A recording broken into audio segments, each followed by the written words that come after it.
physical player, great awareness, makes it really difficult on opposing teams' offenses.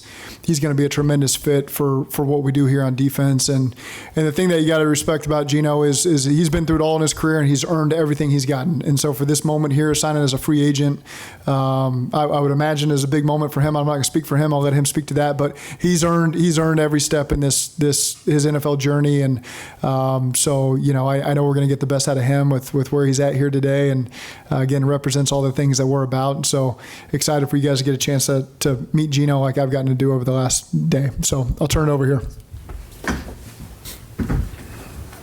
So how does it feel to the team that, you get this contract that you've always wanted? It comes from your division rival at one point. How does it feel? No, it's crazy. It's definitely a team I never would have thought of at first, but everything happens for a reason. I'm grateful for this opportunity. I'm just going to try to make the most of it. When did you get the sense that the Bengals were going to be a team that this could be a possibility? I kind of knew early on, just looking at teams that needed safety needs, and for me, it was going to a team that has a great quarterback, great head coach, team I know has a great defense, that plays hard. And this is one of them teams. One of your 7 interceptions with Joe Burrow, a great quarterback. He talked about how you disguised. I mean, you fooled him, and that's hard to do. I mean, he's a football savant. What was it like? Take us through that. How you actually worked that out? You fooled Joe. Yeah, no, it was just part of our defense, I just kind of was doing my job at the moment, and just doing what I do. That's just kind of how it was at that play. Joe took me to the ball, I was reading his eyes the whole time, and just one made a play on the ball. How much has that play been brought up to you as you've gone through the building over the last hour long? Yeah, I think everyone I talked to so far, I heard it from. They said they're just happy that I'm on this side of the ball, and they keep saying they think Joe's happy too. What do you attribute to the fact that you were able to have 7 picks last year? I mean, that's a lot of picks and most you've ever had. What do you think was the reason behind that? I just think it was because of opportunities. It was the most opportunities I had in my career so far. If you look, people always say that this is my breakout year because whatever it is, scheme or whatever it was. But if you go back, my first ever game was a preseason game, my second year. I had 2 picks in the first half, and then when I got more opportunities next year, I had another pick against Big Ben. My third year, I had opportunities, but I just didn't make the most of them. And then I think last year I just took a huge stride, and it just kind of, testament of my work ethic that I did throughout my whole career, and I just took advantage of the opportunities. How would you describe your game, and how do you think you fit in this defense? I'll just say I'm a guy. I think of myself as a ball hawk. I watching their film already. I see myself in this defense really well. I see myself in the post. I see myself down in the box. I see myself doing a bunch of different things, but I see myself in this defense really well. Geno, this defense was missing something last year and struggled in ways we haven't seen them struggle in recent years. How much was that a pitch to you to come in here and be a major part of getting things right again? Yeah, the main thing was to come in and be able to be a communicator, eliminate the big plays in the passing game, and be a leader. And that's what I plan on being. That's what I've been trying to do since my whole career. Be a leader. Be a communicator on the field. A defense that's obnoxious is great. Everyone's on the same page. And if you're all wrong, you're all right. So that's the main thing that I want to be is a leader on the field and a leader in the locker room. You mentioned a lot of people had kind of mentioned the pick to you on Joe Burrow. Did Joe Burrow bring it up at all? Has he texted you? Yeah, I talked to him after the game. We played him that week, and then he was one of the first guys that messaged me. There was a few other guys too, but he was one of the first guys that messaged me and welcomed me to the team. So, yeah. You mentioned your ability to communicate. Everybody talks about your football IQ. How you recognize and then are able to communicate quickly. I mean, is that probably one of your bigger strengths? Obviously, ball hawk, like you say, physically, but you got to get yourself in position mentally, right? Yeah, I think that's probably one of my biggest strengths is me being where I'm supposed to be, and knowing ball. It's something I've probably been doing since my whole life, and I've been around ball my whole life. So me just keep continue learning. That's what I try to do. Because this league, you're gonna win with the mindset. Everyone's the same, got the same ability, whatever it is. But if you're smarter than your opponent, you know what they're gonna do. You got to try to outsmart them and be in the right spot, or try to show a different disguise, and then show them one thing and then do another thing. I don't know if it's a trend or just a weird thing this year, but a lot of free agents have stayed in the division. Is there a significant advantage in moving to a team where you're familiar with all the other rivals that you play twice? I don't know if there's an advantage, but you still know your team. You still know everyone in the division. It could be a little bit of advantage, but at the end of the day, ball's ball. Wherever you go, you gotta go play. You gotta go play. So, I'm happy I get to stay in the AFC North though. Not far from home for me, but at the same time, I know everyone in the division now. I'm just on a different team. The Lamar tweet. Did you know what he was referencing when he sent that? Or? Yeah, no, he texted me before he even tweeted it. So there's nothing but love from Lamar. So I got no hate against him. That's my guy. He's my locker mate for the past 3-4 years. So I got nothing but love for him. What did he say when he texted you? Was he like, hey, are you cool if I send this? Or? No, he just texted me and laughing emoji, said, "Go ahead and check Twitter." Hey Geno, what's the significance of the jacket? Nothing. It's just a little nice jacket I bought. That's all. Nah. No. Yeah, that's all it is. What's your first purchase? Shoot, I don't know yet. Probably something for my mom. That's probably the first thing I do. She's been asking me for a lot of things, but that's probably the first thing to do. Something for my mom. What's she been asking for? A new car. Geno, we look forward to getting to know her. What would you want to tell her today, knowing that her son just signed this new deal? I would tell her thank you for everything. Thank you for raising me to be the man I am today. We didn't grow up the best, but she made sure I grew up at that like I had everything. She's my rock. I'll do anything in the world for her, and she knows that. And I appreciate everything she's done. I appreciate her making me get in the car to go to Iowa, because if I didn't do that, I wouldn't be here. So you mentioned your mom, and then Coach mentioned your journey. It wasn't an easy one.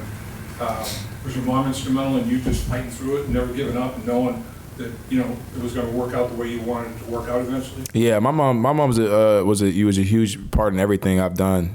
She's always been by my side and never let me quit and do anything like that. So, I give her all the credit. Since you mentioned it, you talked about her making you get in the car and drive to Iowa. What happened there? Because I was committed to Kent State, and I had a late offer from Iowa come in, and back then I didn't even know where Iowa was on the map, and didn't want to go there. At that point, I was just trying to stay closer to home. And they ended up convincing me that they would drive me there, because I was saying I wouldn't fly there, and I ended up driving through a blizzard in a storm just for one day to go visit. And it took to the point where she was like, "It's okay if you leave home, like I'll be all right." And then it was kind of one of the moments where we had to sit down and really wait till the last second until signing day, and that's why I committed to Iowa. You've obviously had a great look at Cincinnati from being the division rival. When you look at their offense, what's been the biggest thing that kind of jumped out at you, kind of what they do well, or kind of maybe what they looked like last year as we kind of scouting them and playing them? I mean, just how explosive they are. I mean, the guys they got. They got Joe as your quarterback. You got Jamar. You got T. Now we got Mike. Now you got guys like that you could put all around the field. You got backs that could get out in space and do what they do. Good offensive line. There's just they got a lot of firepower over there. Orlando Brown tweeted about you and signing. Obviously, you guys were teammates in Baltimore as well. What's your relationship like with him? No. What did it mean to see that? Yeah, no, OB's my guy, because he's been there. He knows what I went through my rookie year.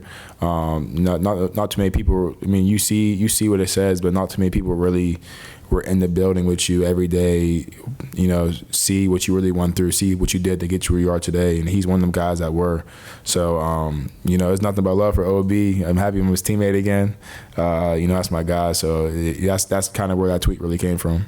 Were there times when you were in the the NFL, you didn't think you'd make it to this spot? I mean, were you saying, like, I don't know if it's going to happen for me? Yeah, I mean, kind of my rookie year. I went through a lot. I got cut twice, and I was on a new team for 5 days, and then I got released again. At that point, it wasn't that I didn't think I could play in the NFL. It was just like I seen how much of a business it really was, and it's a number thing, and I just didn't think I would ever fall apart in anybody's number, And I just continued to work.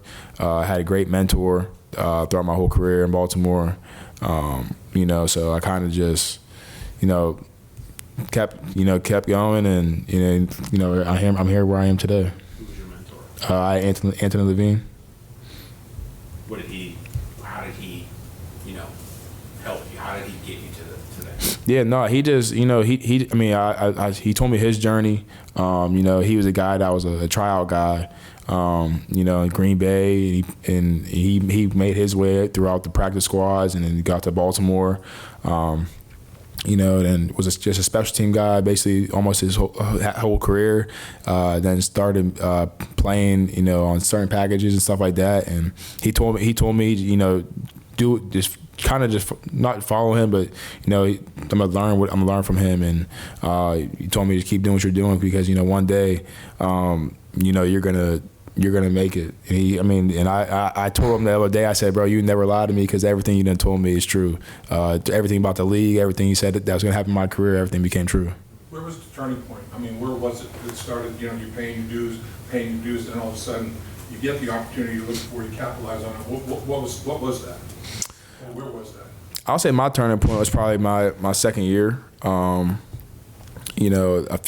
lot of guys got hurt. And then I had the opportunity to start playing at the end of the year.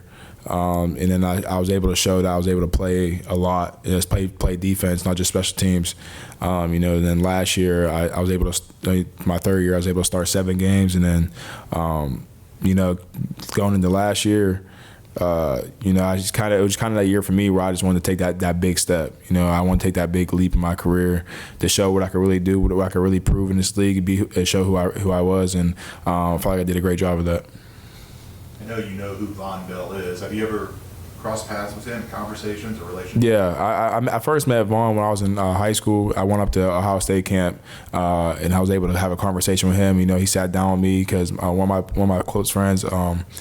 He just was committed there, and I was able to sit down with Vonn and talk. And since then, I was able to reach out to him, after the games, and when we played them and stuff like that, just remind them of them situations. And actually was able to meet up with him in Miami the past few years, where he'd be training at and stuff like that. I didn't get to train with him, but I met him out a few times through a guy that we both know. And I actually was texting him last night, and then I found out about the news this morning, so I was pretty happy about it. How important is to have a relationship with a guy that you're going to be playing next to, especially at that position? Yeah, no, it means a lot. You're going to need a connection back there because you got to be on the same page. You got to make sure everyone's on the right page with you back there, especially the whole defense. So, be able to have that conversation back and forth, be able to sit down, watch film together, whatever it may be. You need that relationship. Did Vonn seem like an old soul back then when you met him? I don't know. A little bit. I could tell. He was older than me, so I would say so. Where do you train? Do you train down there, or? I usually do, but right now I'm back home, Pennsylvania. But you usually train in Miami? Yeah, I usually train out in Miami. In your conversations with Lou Anarumo, the defensive coaches, and you're a guy that studies all kinds of tape. Looking at what the Bengals do defensively, did you say this is a perfect fit for me right now? Oh yeah, definitely. Because I remember watching film on Vonn and Jesse and seeing how they were, and I just see myself, in that role, in that situation, the same way they were, So that's kind of how it is. I was already watching a little bit of film, and I just see myself right in this defense and around the guys. It's gonna be different for me, probably, but it's gonna be something I learn, and I'll learn it though.